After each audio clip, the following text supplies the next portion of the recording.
No. I'm glad you asked me that question. No, I'm not having any second thoughts about representing President Trump. It is the proudest thing I could ever do. What I am having second thoughts about is the license that I stand here with that the people in there are supposed to have. I have not spoken because I respect my ethics while I'm on trial. But let me now speak about what has happened. I have sat on trial after trial for months in this state, the state of New York. Attorney General Letitia James, and now this. Weeks. Why? Because President Trump is leading in the polls, and now we see what you get in New York. So don't get it twisted, whoever asked me that question. I am so proud to stand with President Trump. But I am not proud to stand with what I saw in that courtroom. Ms. Hubbard, I'm not finished. Let me just finish and I'll take questions, please. Before I walked into court, that judge decided that every single defense President Trump had, we were not allowed to raise in front of the jury. It is in writing, and I encourage the journalists, the real journalists, to take the minute to look at his orders. There was no proof. And I couldn't prove that she didn't bring in the dress. There was no DNA. There was no expert. My experts were denied. Two of them were denied to come in.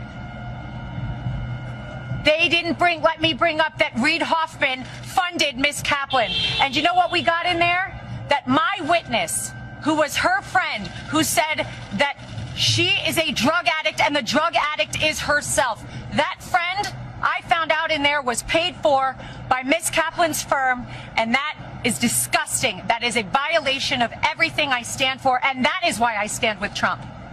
And that is why so many Americans are so proud that he is running again and so excited to run to the ballot box. But don't get it twisted. We are seeing a violation of our justice system. Ladies and gentlemen, you are not allowed to be stripped of every defense that you have. You are not allowed to be told that you can't bring it up.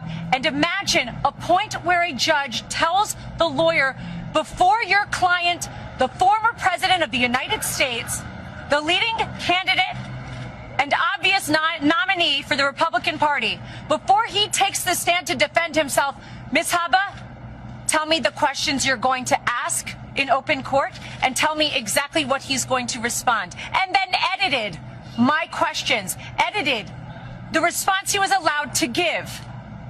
And guess what my client did? He took the stand.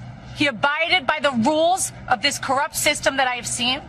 We will immediately appeal. We will set aside that ridiculous jury. And I just want to remind you all of one thing. I will continue with President Trump to fight for everybody's First Amendment right to speak. Everybody's a right to defend themselves when they are wrongfully accused, and to be able to say, I didn't do it. And to double and triple and quadruple down and say, this is wrong. This is wrong. But we are in the state of New York. We are in a New York jury, and that is why we are seeing these witch hunts, these hoaxes, as he calls them. And this is another one of them. Be brought in New York, in states where they know they will get juries like this. It will not deter us. We're fighting. And I assure you, we didn't win today, but we will. The record that was made in there, and the behavior I saw in there, some of which was reported widely today, gave us the most perfect record on appeal. And even if I needed it, which I don't, we were stripped of every defense, every single defense before we walked in there. And I am proud to stand with President Trump because he showed up, he stood up, he took the stand, and he faced this judge. And you know what? I'll continue to do so with him. Yes.